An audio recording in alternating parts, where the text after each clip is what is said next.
ఈ టీవీ5 మూర్తి వేణుస్వాముల వ్యవహారం నెమ్మది నెమ్మదిగా ముదురుతున్నట్టు చాలా స్పష్టంగా కనిపిస్తోంది. వీళ్ళిద్దరి మధ్య అంటే టీవీ5 స్టూడియో ఉంటుంది కదా, స్టూడియోకి వేణుస్వామి యొక్క బాధితుల్ని తీసుకొస్తున్నాడు టీవీ5 మూర్తి. డెఫినెట్లీ మెచ్చుకోవాలి ఎవరైనా. అది వాళ్ళు బ్లాక్మెయిల్ చేశారా, 5 కోట్లు అడిగారా లేదా అనేది బయటపడాలి. నిజమైతే టీవీ5 మూర్తిని కూడా మనం క్వశ్చన్ చేయాలి, శిక్షించాలి లీగల్గా ఎవరైనా కూడా. అయితే ప్రస్తుతానికైతే మనం బ్లాక్మెయిల్ చేస్తున్నారా, బెదిరించడానికే తీసుకొస్తున్నారా పక్కన పెడితే, ఆస్ట్రాలజీ జ్యోతిష్యం అనేది చాలా పవిత్రమైన, చాలా ఏమంటారు, చాలా ఇంట్రూగింగ్ శాస్త్రం కింద ఫీల్ అవుతాను.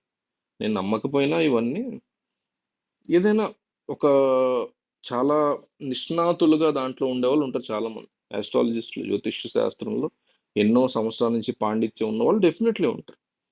చాలా మంది, కొన్ని వందల మంది ఉంటారు. కానీ వాళ్ళందరూ వేణుస్వామి లాగా రోజు తెల్లారిన దగ్గర నుంచి అడగని అడగని అంశాలన్నీ పట్టుకొచ్చి యూట్యూబ్లో పెట్టరు.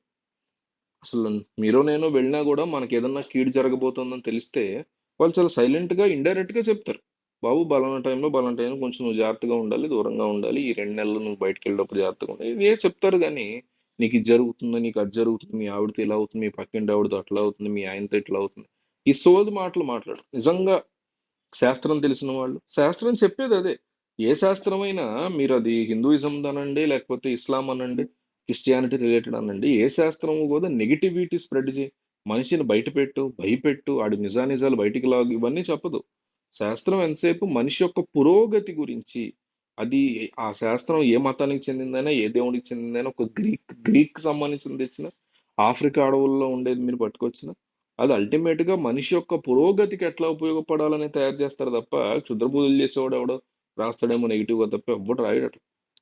సో ఏ మతం చేయదు అట్లా. సో ఆస్ట్రాలజీ అనేది కూడా చాలా పవిత్రమైనటువంటి, చాలా విలువైనటువంటి శాస్త్రం.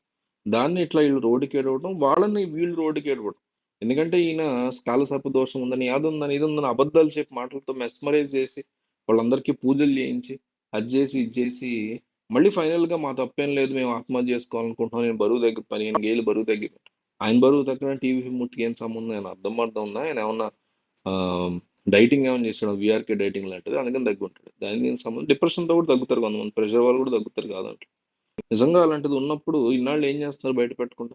అట్లాగని టీవీ5 మూర్తి ఏమో అమ్మాయికుడు, ఆయన ఏం తెలియదని చెప్పట్లా, ఉదాహరణ చెప్తుంది.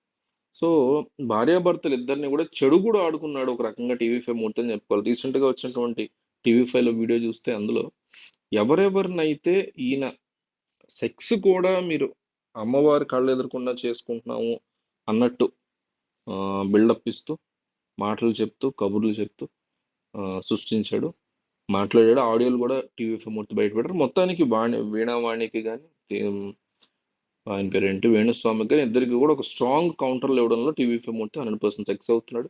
అలా అని చెప్పి ఆయన ఏమీ బ్లాక్మెయిల్ చేయలేదు బ్యాక్ ఎండ్లో అనేది కూడా నేనేమీ నమ్మట్లేదు. ఎంతో కొంత చేస్తారు ఈ మీడియా వాళ్ళ పని కూడా. అలా ఉంటుంది వాళ్ళ మైండ్ సెట్.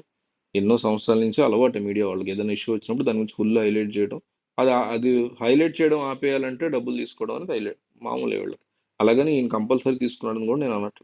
సో దీని మీద మీకు ఏమనిపిస్తుందో కింద రాయండి.